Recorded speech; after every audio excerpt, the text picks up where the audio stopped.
guys. You ever heard of a meniscus before? Yeah, if you watch TV or whatever, there's always guys, I'm a Steelers fan, Pittsburgh Steelers football fan. Don't ask me why, I have no idea. I just grew up.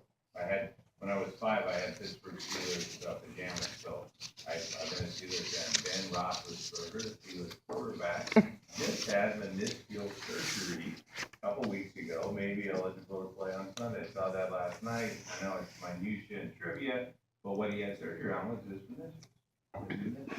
His meniscus is a pad of tissue, cartilaginous tissue, that sits in between the joints. You guys know these already because this was on the test last week, Monday, the condyle.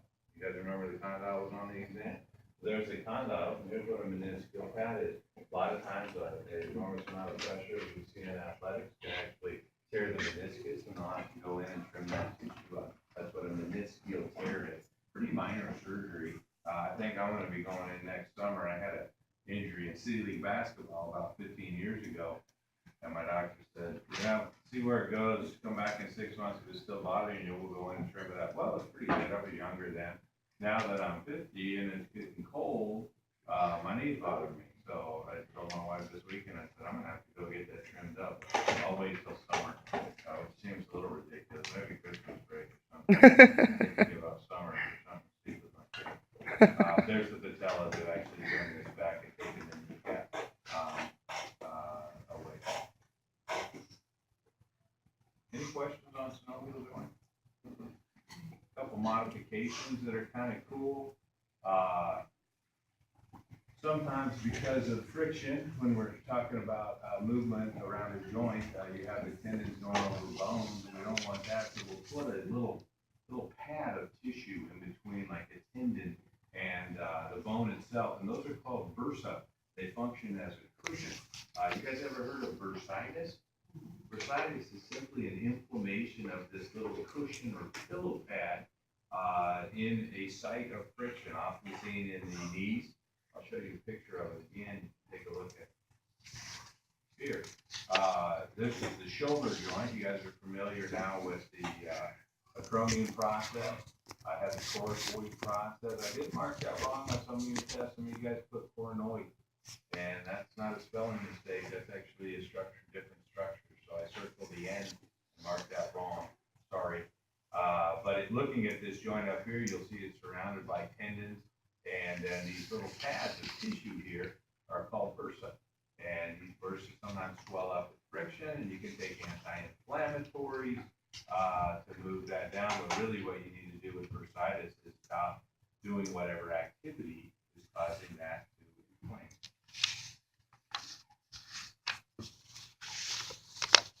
We also have wrapping tendons.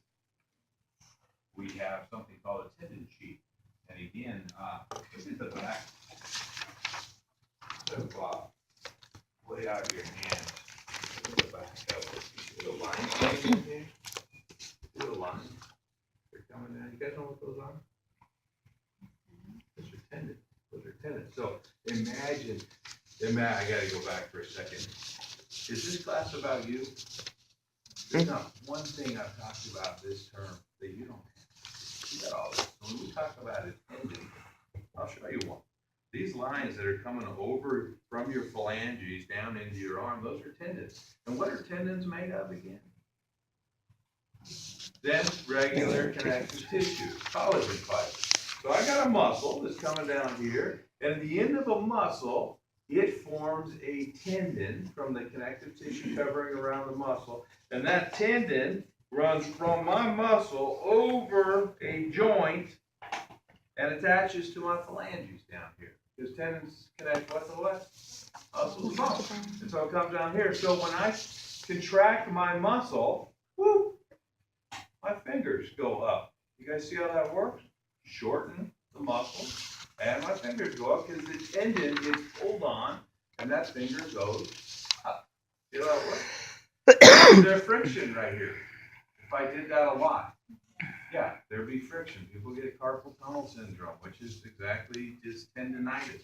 So right there at that site where my tendon goes over my knuckle, as you called it, which is a joint, a phalangeal carpal joint, as it's going down here, that creates friction. So we wrap it with what we call a tendon sheet. You guys ever eaten at that pancake house on Franklin? No. Oh man, good spot. Well, get your pigs in the blanket. You guys ever heard of that? Pigs in the blanket is sausage wrapped by pancake. That's what a tendon sheet is. A tendon is a cord of tissue, and we wrap it with a pancake. It's called a tendon sheet. And that tendon sheet is full of fluid. And if we start doing this a lot, that fluid starts building up to create more of a friction or a pad. That can be painful, and we call it what? Tendonitis. Tendonitis. So these are common things. Bursitis and tendonitis are simply inflammation at a joint of either a tendon sheath or a bursa. Does that make sense? So does the tendon sheet protect the joint or the tendon? Both. It'd be like wrapping a pillow around the tendon, so you're protecting the tendon. Tendons easy to damage? Are tendons easy to damage? Yes. No? Really tough. Takes Oh. an enormous amount of force, like in athletics, to actually damage a tendon. Do they repair themselves? This is all pertinent information. Do tendons repair themselves? Slowly. If I were to damage that tendon or nick it with a knife or a hunting accident or whatever it is, you probably have to get it surgically repaired because unlike most living tissue, it does not repair itself. The reason it does not repair itself is that tendons are fibers, and fibers are not cells. It's avascular tissue, which means it has no blood supply. So if you damage a tendon or a ligament, you're probably looking at surgical repair.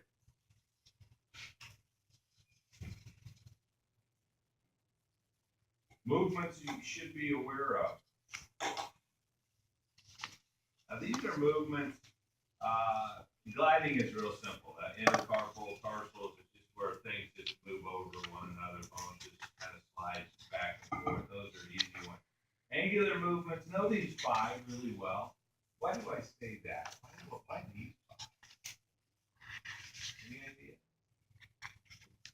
Remember that muscle worksheet I introduced about 10 minutes ago, 15 minutes ago? Well, you'll be using flexion, extension, abduction, adduction, and circumduction as your action for most muscles in the body. Not all. Purses the lips is fine. The kissing muscle, I didn't accept that. All right. Closes the eyes. All right, that's fine. Those are vicularis oculi. Vicularis oris goes around the mouth. But a lot of the appendicular muscles that are throughout the body, they extend, abduct, or adduct. You know the difference? That's what the lab is today. Those are 5 terms that I would like to see on certain muscles, like in the arm or the leg, that you use adduct the knee, or adduct the arm, or circumduction of the arm.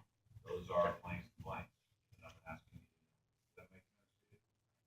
When you go look in your lab manual for action, you'll see, oh, this extends the leg at the knee. That's what I'm looking for at the end. These 5 are important angular movements that you lock in. Rotation for sure, supination and pronation, usually related to hands and feet. These are terms. So supinate the hand, okay, that's the blank. November 16th. Selected Supinates. synovial joint. We only have 2 really. Where do you think the glenohumeral joint is? That's the shoulder. That's the shoulder joint. You know the glenoid cavity that was on the exam, was it? Mm-hmm. Okay. Glenoid cavity is the head of the humerus. Joint stability is sacrificed for free mobility. This is a loose joint. It's actually held in place by tendons. We have a few ligaments, but mostly it's tendons that are crossing that joint. Bursa are important. Tendons are most important for support. Don't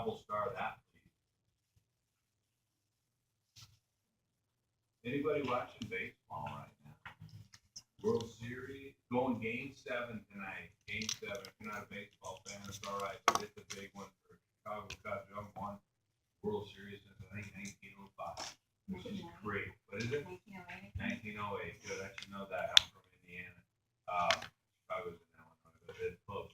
Rotator cuff injuries. If you hear about baseball pitchers, they're putting so much torque and force on their shoulders that they often tear a rotator cuff. A rotator cuff is a tendon that helps to keep that joint in place. That's what we get at the glenohumeral joint.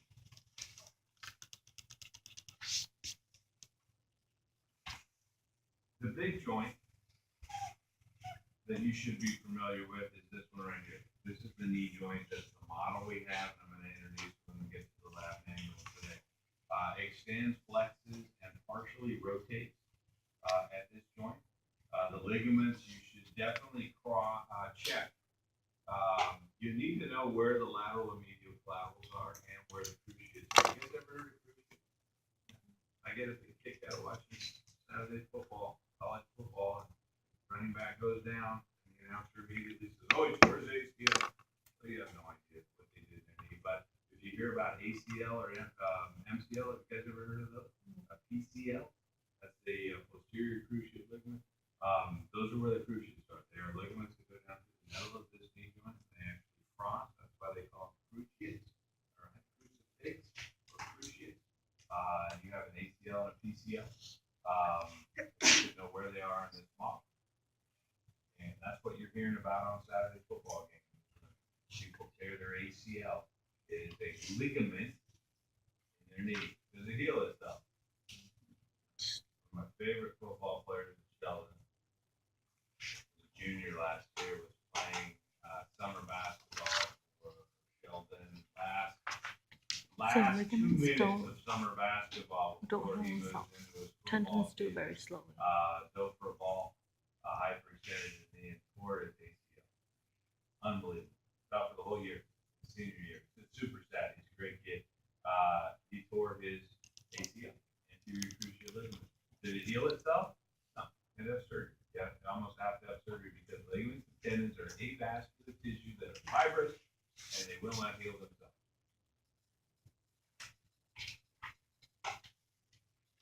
Diseases or injuries.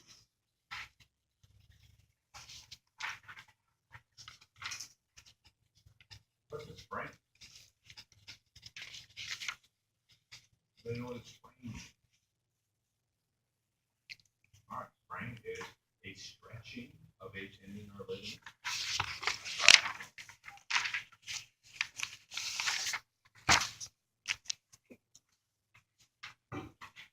Does it require surgery? Often not. And you'll still have, if you tear 5% of a ligament, you still have 95%. Is that pretty strong? You couldn't pull it apart. You couldn't cut it with a pair of scissors, believe it or not. So sometimes when you sprain an ankle, it may be weakened, and so you may have to wear an ankle brace, but the joint is still intact and the ligament is still functional. Dislocation is when the bones are forcibly displaced from their normal location. There may or may not be damage to the ligaments and tendons. Typically, if you put the bone back in its correct anatomical position, you'll get swelling from broken blood vessels. You will not require surgery. The bone. Yeah, the bones. What happens is, like, I see a lot in basketball, and they're nasty, but some kid will come off the court and they'll be going, and I can see that their bone is dislocated, which means the joint, the bone is been forcibly displaced from its normal anatomical position. And if you simply pull on it, pop it back into place, you'll have swelling. You need to ice it. Some torn blood vessels. So they turn color, but typically you don't get damage with that. Bursitis I told you about is inflammation of the bursa. Tendinitis is inflammation of the tendon sheaths around tendons. And then arthritis. Arthritis is simply inflammation at a joint.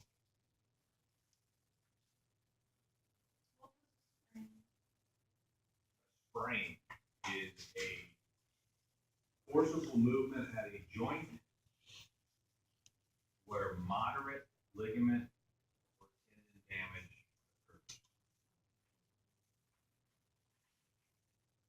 occurs. Anybody know what kind of arthritis this is? Rheumatoid arthritis. Good, good. There's a bunch of different. When we say you have the flu, you know there's about 30 different types of flu this year. I got a flu shot. You guys got a flu shot? You work clinically, you should probably get a flu shot. I work for the elderly patients. I didn't used to, but I get them now pretty standard. Do they know which flu is coming through this year? No, they're guessing. They're guessing. Sometimes they miss. So I got a flu shot that probably covers 3 or 4 strains that they think are going to be here this year. They might miss. And the same with arthritis. It's a general term for inflammation at a joint, and there are several different types, including rheumatoid arthritis, which this indicates. You can get, this could also be gouty arthritis. Anybody ever heard of gouty arthritis? Gout? Yeah.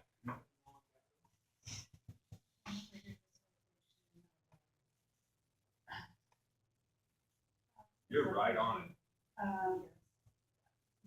Good. I can't remember, but all I know. You're good. It's a renal disorder, really, where we're not getting rid of a acid in our body called uric acid. It happens usually with elderly patients, not always. That uric acid comes out of solution and deposits in the joints, and it crystallizes. So it'd be like dropping sand in between each one of your phalangeal joints, and that sand will eventually degrade your articular cartilage that is at the end of bones and becomes very swollen. That's called gouty arthritis, derived from gout, which is a bunch of different types of arthritis. You don't need to know them, you just need to know generally what arthritis is. It's inflammation. Questions on that? Great time. 45 minutes. Take 5-minute break, come back, I'll introduce your lab. We'll have about 20 minutes to get started on that today. And then I'll give you some homework. Came in late, need your exam, come soon. Okay, let's have him go. Let's go what?